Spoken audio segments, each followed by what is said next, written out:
Bonjour à tous, c'est Florian pour le site IT Connect. On se retrouve aujourd'hui pour une nouvelle vidéo orientée PowerShell où je vais vous parler du paramètre WHATIF. Ce qui va nous permettre dans un script en fait de tester à la fois nos commandes mais aussi le script de façon générale pour voir son impact, l'impact des différentes commandes sur le système, sur l'environnement avant de les exécuter on va dire directement et voir ensuite ce que ça fait. Ce qui peut s'avérer dramatique si la commande a un effet de bord que l'on n'avait pas anticipé. Donc ce paramètre WHATIF va être très important pour voir en amont ce que va faire la commande sur le système avant de l'exécuter réellement en production. Donc je vous propose de voir ça directement en démo dans cette vidéo.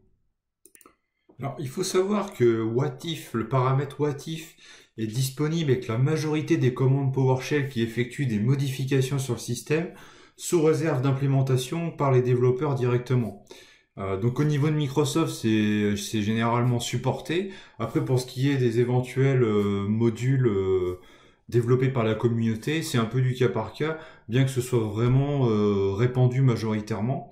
Alors en fait, avec WHATIF, des informations vont s'afficher dans la console pour indiquer quelles sont les actions réalisées pour chaque commande, ainsi que l'objet qui est directement affecté. Alors déjà, comment savoir si une commande est compatible avec WHATIF ? Alors tout simplement, on va consulter l'aide en fait de la commande. Donc si je fais un get help par exemple sur new item, donc qui est une commande qui permet de créer un dossier ou un fichier, on peut voir ici dans l'aide qu'on a la syntaxe qui s'affiche et ici si on recherche, on voit qu'on a le paramètre WHATIF qui est bien proposé. Donc à partir de là, on sait qu'on peut l'utiliser avec cette commande-là. Donc maintenant prenons un exemple. Si je crée le fichier itconnect.txt dans le dossier courant, donc je vais saisir cette commande-là. Donc là, tout va bien, la commande s'est déroulée correctement, il n'y a pas de souci. Par contre, imaginons que je veux créer un fichier itconnect2 comme ceci, et que je ne sais pas trop ce que ça va donner derrière en termes sur l'environnement de production. Alors ce que je vais faire pour voir un petit peu plus précisément ce qui va se passer, c'est que je vais ajouter le paramètre WHATIF à la fin de la commande, et je vais exécuter. Et là, ce qu'on peut voir, c'est que j'ai vraiment le détail de ce qui va se passer. Donc ce qui va se passer, c'est que l'opération de création d'un fichier sur la cible, donc la destination c2.theme.ps, il va me créer vraiment le fichier à cet endroit-là. Donc là, j'ai vraiment le chemin précis à l'endroit où sera créé le fichier, alors que je ne l'ai pas précisé ici. Et là, donc, de manière plus précise, je sais ce qui va se passer. Alors ce qu'on peut faire, c'est prendre un autre exemple.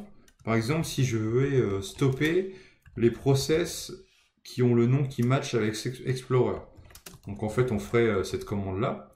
Et là, donc si je fais un WHATIF pour voir ce qui va se passer dans le cas où j'exécuterai cette commande-là, donc tout simplement, là, il me dit qu'en fait, si je lance cette commande-là, il va exécuter l'action suivante. Donc il va faire un stop process, donc il va tuer le processus sur la cible. Et la cible, c'est l'Explorer avec le processus qui a le PID 6948.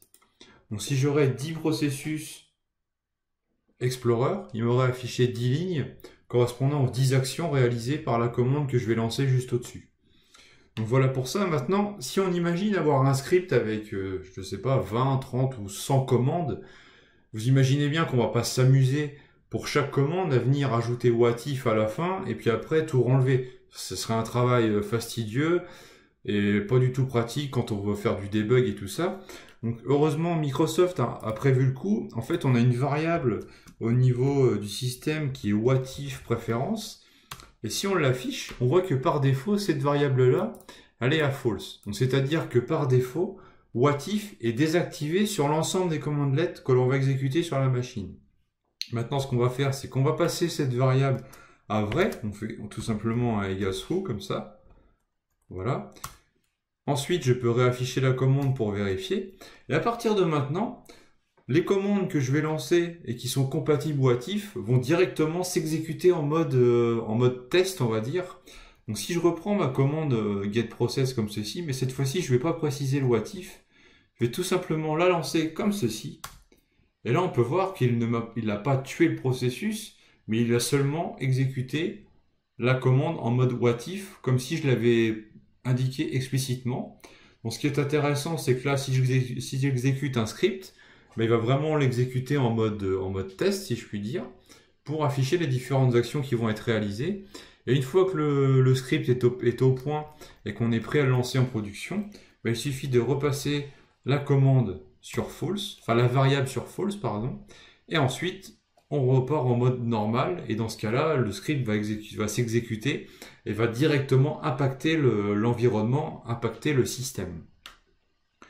Donc ensuite, si vous développez vous-même vos propres scripts, vos propres modules, vos propres commandes PowerShell, vous pouvez indiquer directement dans votre fichier de config, enfin dans votre script, le nécessaire pour intégrer et pour le rendre compatible Watif. Donc pour cela, je vous oriente vers le tutoriel associé à cette vidéo. Vous allez avoir notamment le chemin vers la fonction associée pour vous permettre de faire ça. Donc pour ma part, j'en ai terminé avec la présentation du paramètre Watif. J'espère que cette petite astuce vous sera utile pendant vos développements PowerShell et pour tester les commandes avant de les exécuter. Donc on se retrouve très vite pour de nouvelles vidéos orientées PowerShell et d'autres sujets. En attendant, je vous invite à vous abonner à notre chaîne YouTube IT Connect pour ne rien manquer des prochaines vidéos. À bientôt!